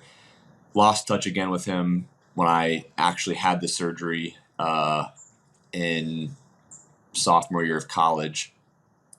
And then when I was going to Georgia College, I reached back out to him for a few more things. And that's when it kind of started to connect. And because I had kind of dealt with like a pec issue when I would swing the bat and release this, it felt like a knife was stabbing me in my chest. That's good. And this was like this was like the summer going into my 5th year. So like I hadn't swung a bat in so long, and then I go in trying to swing like hell and do something to it. Never got an MRI, never got an X-ray because he said it didn't matter, which I fully believe because the body was going to heal itself regardless. But I had to put my body in position greater than me swinging a bat. And so he gave me these, and I'm not going to list the exercises because the exercises could change for anybody, but he gave me these 3 or 4 exercises that I would do twice a day, 40 days straight. And I think one thing about training isn't like we always want that quick fix. But with training, there needs to be purpose. There needs to be intention behind the move and what you're doing. And you have to know that it's a process. And so I was savagely consistent with these 4 moves. I didn't do anything else but these 4 moves for twice a day, 40 days straight. I literally had a calendar. I was like, all right, day 1, day 2. And by day like 12, I could swing a bat, no pain. But by day 40, holy shit. Like the amount of like just force that I felt I could take on from swinging a bat to throwing a baseball was gnarly. And that was solely like based off, yes, the exercise worked, but my intention and my purpose was so great that like anything external was so easy to block out, to say no to just really focus on what I wanted. And so I think that comes with anything outside of training as well. Like I think everything needs to have intention or purpose, because when you have those things, it's so easy to like block out the noise or say no to certain things. And life just becomes easier. But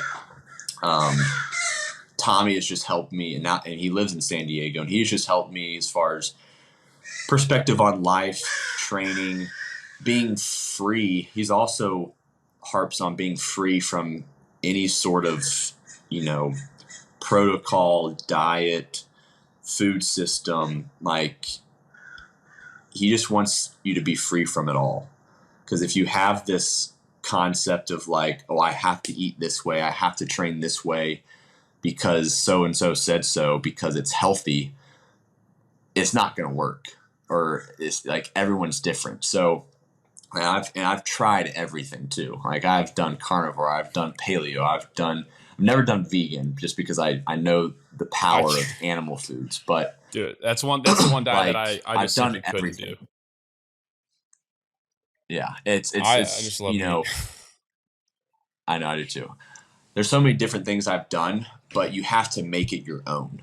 So, these principles that he's given me, I've just made it to my own training protocol and do other things. And then as far as food goes, like trying to like eat the best thing possible 24/7 is just going to stress you out. Like one thing that he says is, which I back up 100%, is a happy donut is healthier for you than a sad salad. I was literally just about to say that. I'm not kidding. That's the exact quote. I think that your mindset, who you surround yourself with, and what your thoughts are when you are eating that food have more of an impact on the ingredients themselves. Yes, I do think there are ingredients out there that aren't great for you, but if I wake up one morning and I'm walking for my walk, and it's like, you know what? I want a donut right now. And I am just so like wrapped around this donut, enjoying it, happy, loving life. I think that's pretty damn healthy. Like, I don't see anything wrong with that.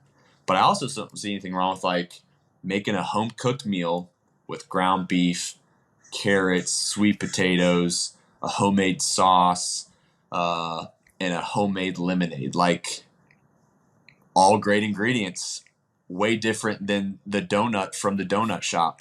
But my intention on both was the same, that, I think it's time and place and what your intention is, and, where you are in your life. Every day is different. So I think there may be a week where, maybe a donut's not the best option because if I eat it, I might think differently. But, I definitely don't deny cravings.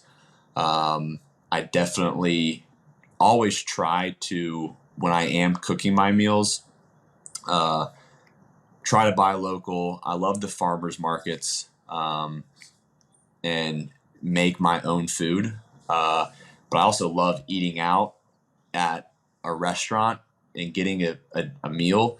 And then literally most of the time I'm eating it, I'm thinking about, okay, how can I make this? And then trying to recreate it at home. I think that's one of the most fun things, is trying to find a dish at a restaurant and recreating it to where it's like everything is in the meal. But so as far as, being free from any sort of diet or food philosophy, I think like my best advice, just from my experience and from hearing things, is just like, in a way, throw it all away, but have purpose, intention on what you're eating, when you're eating it, why you're eating it, and don't be so caught up in like, is this good or bad? Like, it's food, and you need food for fuel, but also have an understanding of, am I happy while I'm eating this, or am I sad while I'm eating this? Because that changes the physiology of everything when you're eating. And so I think just having good intentions and behind what you're eating and the state of mind you're in is extremely powerful for food and life. Yeah, can you say that quote one more time? It's a happy donut is healthier than a sad salad. I think that knowing what I know about Tommy, that sums up his philosophy, I'd say, pretty well. And that's a quote that I heard him say a long time ago on his 100%. Instagram, and have remembered it ever since. I think there's also a caveat. I think that philosophy is best served when people live in like an active way. Like, I don't believe that it'd be like beneficial for somebody who's not in touch with their cravings, or not in touch with like their physical body, who's like overweight and lives a very sedentary indoor lifestyle, for them to be like, I'm craving this. Then let me. For sure. I think that there's like a fine line between living a physiologically aligned lifestyle and moving and being in the sun and getting grounded and having different stressors physically and different movement patterns and all that. And then you add that freedom of, and that's something that I struggle with, dude, straight up, like, is knowing that like a food is not the best thing for me, and then being like, I can't eat that. And then if I do eat it, I'm like, you piece of shit. Like, you just, like, you treated your body. No, seriously. Treated your body poorly. I knew I'm the same way. Like, I get it. I've been there. Like, trust me. Like, and I'll also sometimes eat like a donut, for instance, and I'll eat it. I'm like, fuck, why did I just eat that? Like, I didn't even really want it. I just loved the concept of eating it and being happy, when deep down I didn't really need the donut. But there are moments where like I was saying about the donut, it's just like, wow, this is so good. This is what I really wanted. And I loved every minute of it. So obviously I had those moments too. Like, everyone does. It's life. It's okay. But I do agree with you as far as, if there's someone that's living a sedentary lifestyle that's eating mostly processed food, junk food, probably that mindset may not be the best for them at that time. There are other things that they probably need to focus on even before food. And it could be their relationships or just getting outside and moving around. Because, even sunlight's food. Like, Dude. it's, you're getting outside, you're getting sun. Sometimes, like, I'll be hungry and I literally will go lay in the sun and be like, whoa, I'm not hungry anymore. I'll still go eat sometimes, but it's just crazy how much, like, medicine is in the freaking sun. But I totally agree with you on, if you're someone that's overweight and needs to, they probably need to change other lifestyle things before focusing on what they're eating. Yeah. And I think it's a part of everything. Like, everything is, in my opinion, holistic and connected. That's why I think a lot of the modern day medicinal interventions, whether it be pharmacological or even like surgically, and all these different interventions medically that we are so inundated by nowadays, it's a single entry point and then an exit. It's like here, in and out. In reality, I think it's shit like health and life and vitality is this massive circle. And I really do think everything is connected. Kind of like you mentioned, your elbow injury is connected to your foot imbalance and et cetera. So it's like your lack of sunlight is impacting your neuromodulators and your hormones so that you're more inclined to eat junk food. The fact that you're eating junk food is making you more inclined to not have relationships. You don't have relationships, so you're less inclined to go in the sun, et cetera, et cetera. So I think it's taking that holistic approach and just taking a step forward in terms of health is very important in my opinion. But I do think it's so that's such a powerful sentiment, man, to me. And like I mentioned it's something that I struggle with is finding that balance of, okay, dude, well, you drank last night, you better go work out for 2 hours. Like you gotta like, it's just like, wait, dude, like what if I just wanted to have a drink and a cigar with my friends and then continue living the way that I was? You know what I mean? It doesn't always have to be this battle. And I think Warren Buffett is famous for this, if I'm not mistaken, who's almost 90 years old. If I'm, he might be like 80 something or not. Warren Buffett. Yeah, I don't know. You said you don't know who he is or how old he is? No, I know who he is. I just don't know how old he is. Yeah. Well, so my brother always talks about I know this. who he is. Yeah. I think he eats McDonald's and and drinks a Coke every day. And my brother's philosophy on it is like, I feel like the lack of stress that he has regarding his diet or his eating habits is probably more beneficial to him and his health and his well-being as a human than having some super strict optimal diet would be. You know what I'm saying? Because he doesn't have any stress about it.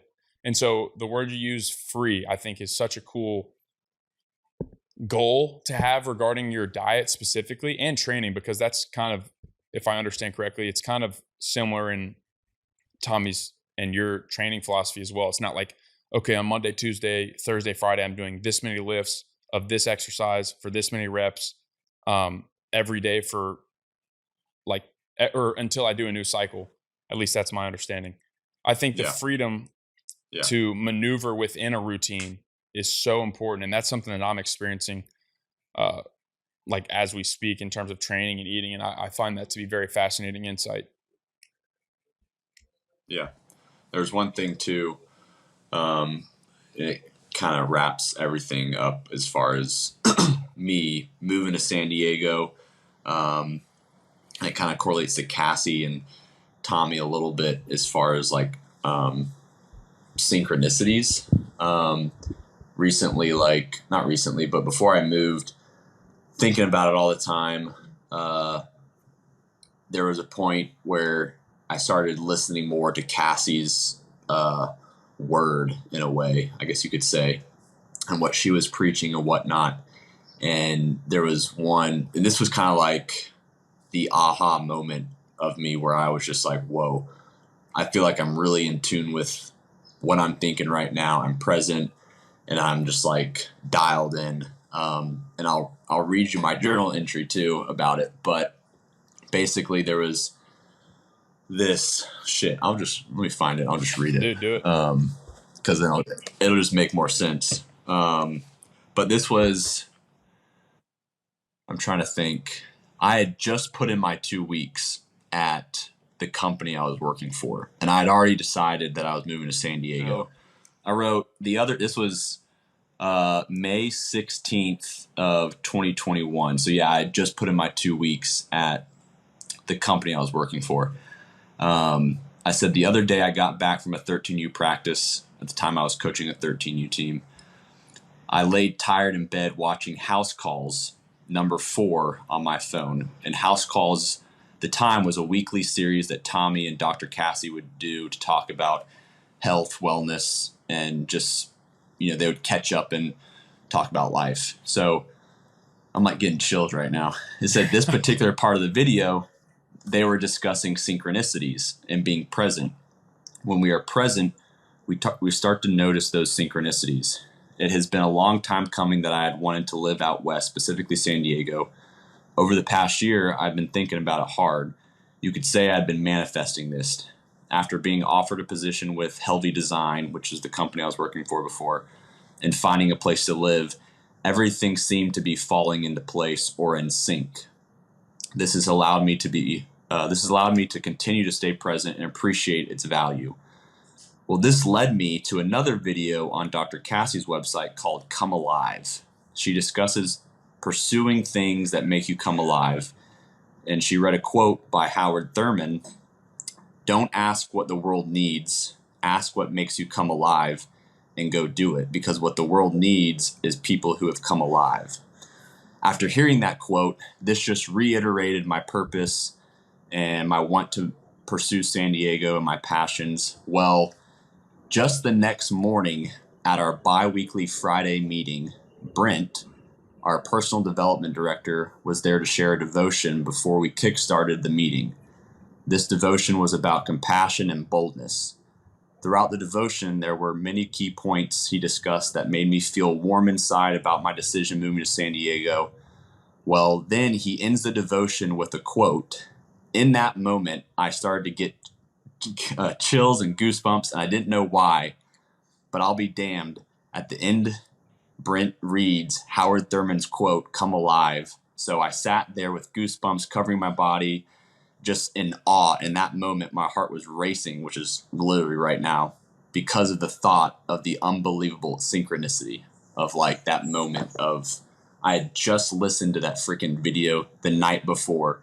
The very next morning, Brent has this like amazing little devotional at the very end. He reads off the same damn quote. Like, I was like, what the fuck? Dude, that's God. Dude, I think that's God in his hand in your life. I think that's so freaking cool. It is, dude. That's so cool. I just got goosebumps Unreal. too. And it's not even my story. I'm sitting here like hair standing up, man. Yeah. Honestly, bro. And so it's funny that, too, like right after, literally right after that, I went and told, because Brent and I are pretty close friends. He's bought some furniture from me, but literally right after that moment, I went and shared what like I just felt and told him, because he knew I was moving to San Diego, and I would go to his Bible studies every now and then. But I told him that, and he just looked at me as like, Will, I don't know what else to say, but that's God. Like, yeah. Like, I'm gonna miss you here at Brassfield and Gory, but dude, you got to go do your thing. And that has it written all over it. And then I journaled it, texted my mom, texted Tommy, and Tommy was like, what the fuck, dude? Like, holy shit, that's so crazy. But I was just like, that never, like, something so in sync had never happened to me before.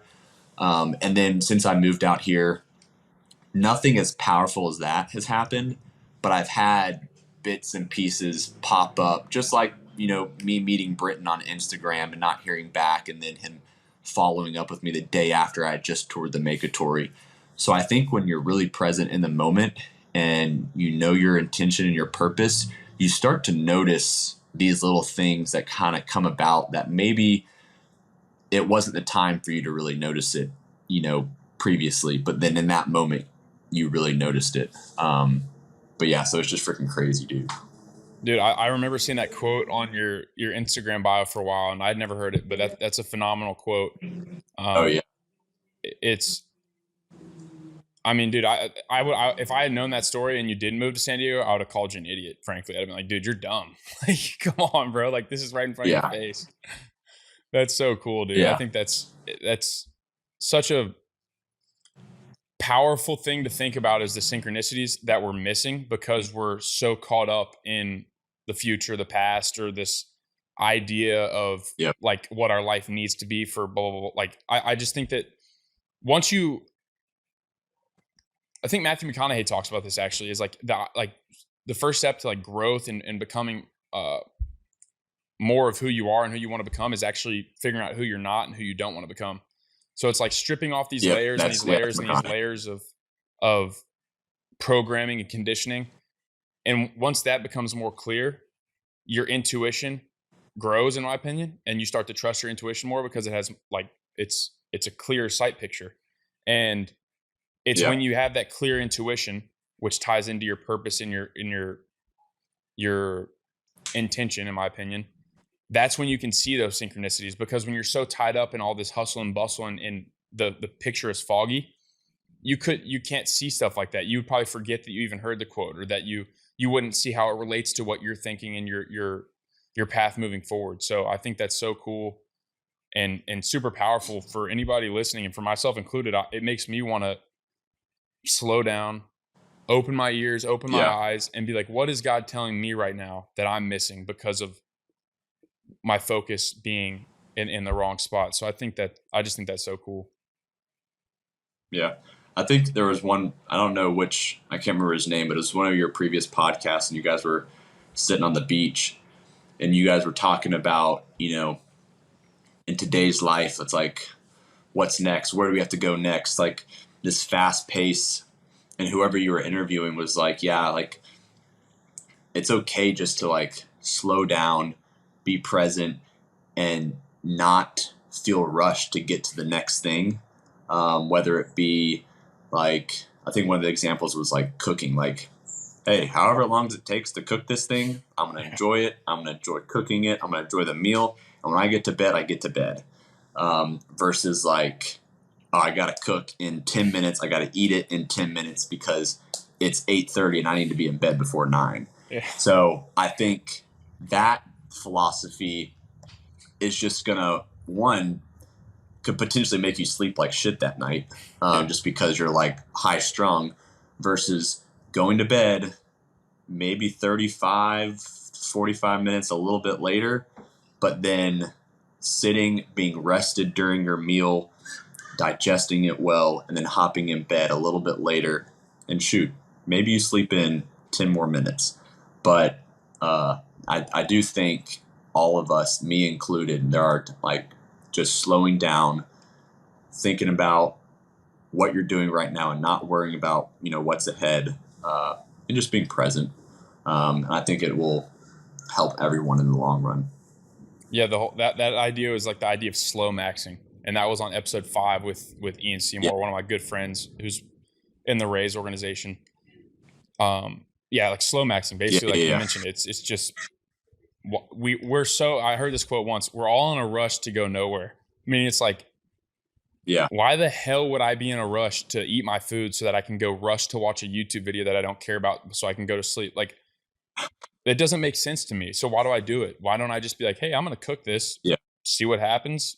Maybe I'll make a dessert if I feel compelled. I'm going to eat slow. I'm going to actually taste the food as opposed to just drinking it.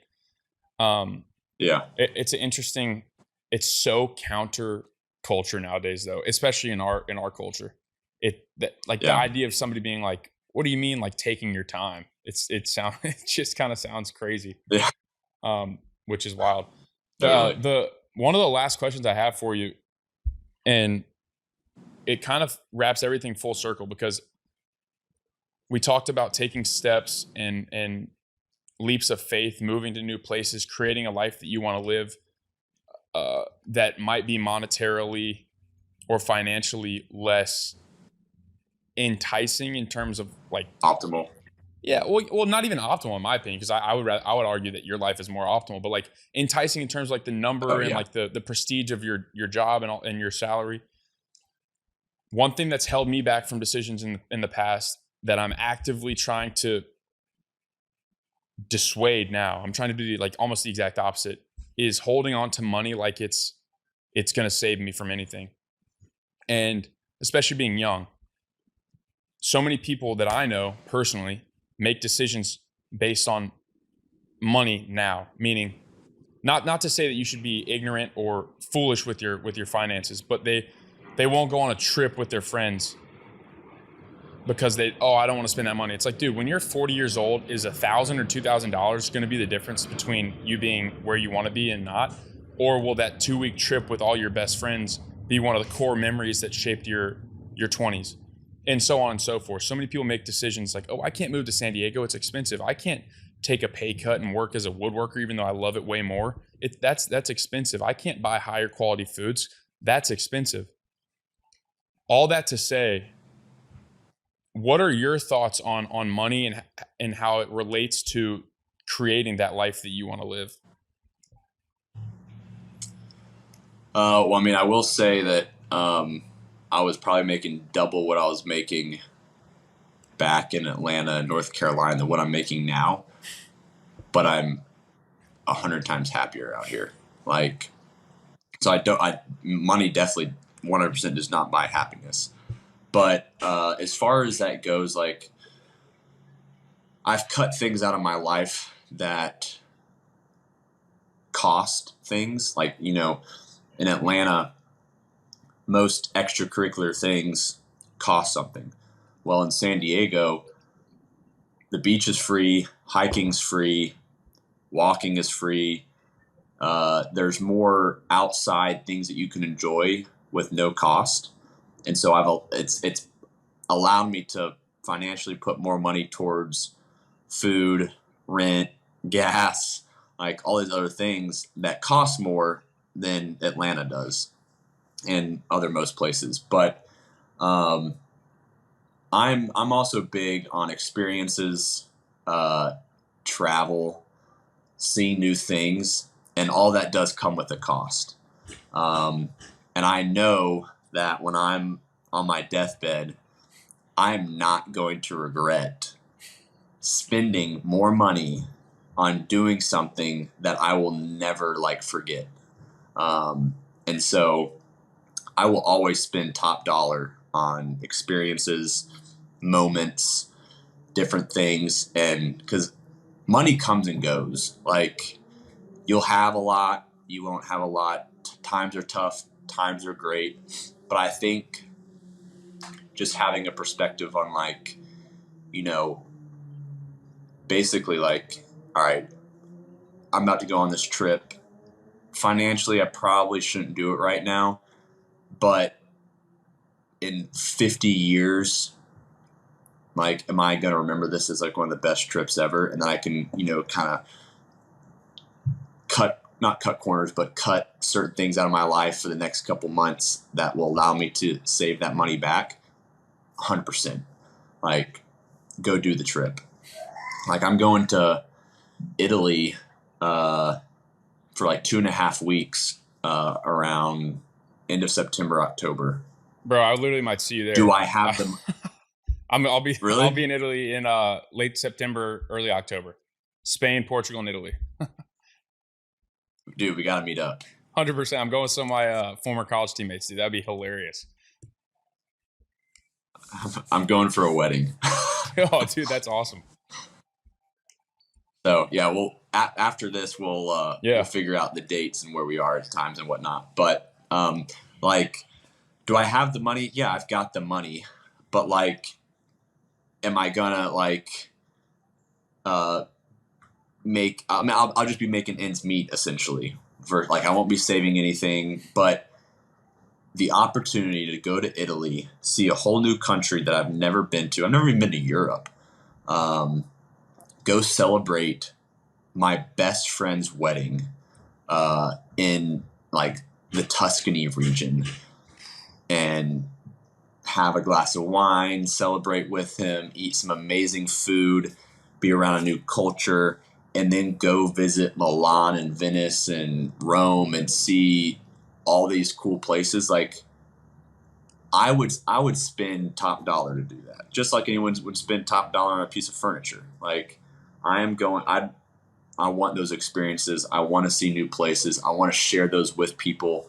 And so living in San Diego, I try not to think of it as like if I go anywhere else, I'm not vacationing, because if I'm vacationing, I'm trying to get away from my environment and stop thinking about certain things, where I want to live somewhere where I love and I'm happy, where I don't have to vacation away from it. So I always look at it. It's all about like your thought process and how you're thinking, but I'm just traveling. I'm doing life. I'm traveling for life. I'm traveling with friends, seeing new places. And so that's kind of how like my perception of like anywhere I go outside of San Diego, it's never vacation. It's always traveling. There's always intention behind it, things to see, things to do. I'm going up to San Francisco next weekend to see Charlie Madden play the Giants. So Dude. it's all cool things that I get to do. And it comes with a cost, but like the lifestyle that I want is kind of expensive, but I love it. Yeah, dude, I won't trade it. That's so spot on, man. And the whole idea about asking your 85-year-old self on your deathbed as a 24-year-old, for me, for example, this Europe trip, it'll be like more money than most people would say that I should spend on a trip currently. When I'm 85 years old, is the difference in my life going to be several $1,000s, or will I remember, holy cow, dude, you remember when your 3 and 4 best friends, when you're 24, went on a month-long European trip and rode motorcycles through the Italian coast and drank good wine and went to, it's like hands down, not even remotely close. It's going to be leaning towards that. And so that's the lens that I've tried to look at it through. Is like experience. What else would you make money for? Like why would I be working to make money? So I can say that I have money, or so that I can use it to experience things. And your comment about traveling, vacationing, I love that paradigm shift. It's almost like just an extension of your current lifestyle. It's not like an escape. It's just like you're extending it to a new place. Right. So I think that's so cool. And it's because I'm in like a place right now where I could go get a corporate job if I wanted to. I could go work for a company that I don't really give a fuck about, doing a job I don't give a fuck about, that takes up 9 hours of my day, make way more money than I'm making right now, be more financially stable. Or I could continue to do what I'm doing, make ends meet, have money, grow this podcast, grow Tyro Glass, and kind of like live the nomadic lifestyle right now that I feel called to live. And I'm going to choose that because I feel like when I'm 85 years old, I'm going to look back and not be really worried at all that in my 24-year-old year of life, I didn't make 10, 20,000 more dollars, you know? So I think that's a valuable insight, man. I think you're doing it right. That's a 2-hour mark right there, bro. I think that's a good place to wrap it up. I appreciate you coming on. I appreciate you sharing your insights, man. It's been a real honor. No, man, I appreciate you having me on as well. And I love what you're doing and always going to support you. I appreciate it, man. Yeah. And so before we head out, HudginsWoodCo.com coming later this year, hopefully. And what's your Instagram? Fall, winter 2023. Good deal, dude. Well, we'll look forward to that. Hopefully I'll be ordering a Tyro cutting board here soon, get you some more exposure. And then any socials you want to put out? Anybody, any last comments? I only have one social. It's Hudgins Wood Co. That's my Instagram. I'm off Instagram right now. I'm taking a 2-week hiatus. Right on. Just to get away from it for a little bit. Just because my Instagram is also my business too. So I don't want to stay away from it too long, but at the same time, I like to take breaks. And that's part of why I want to get a website up and running, because I think I'll probably take more Instagram breaks and just be posting stuff on my website and directing people to the website versus my Instagram. But right now, most of my business comes from my Instagram. but I can wait 2 weeks to respond to people. Yeah, it's not that big of a rush. Well, good deal, bro. I appreciate you coming on, and more power to you, man. Much respect. Thanks, man. I appreciate it. Absolutely.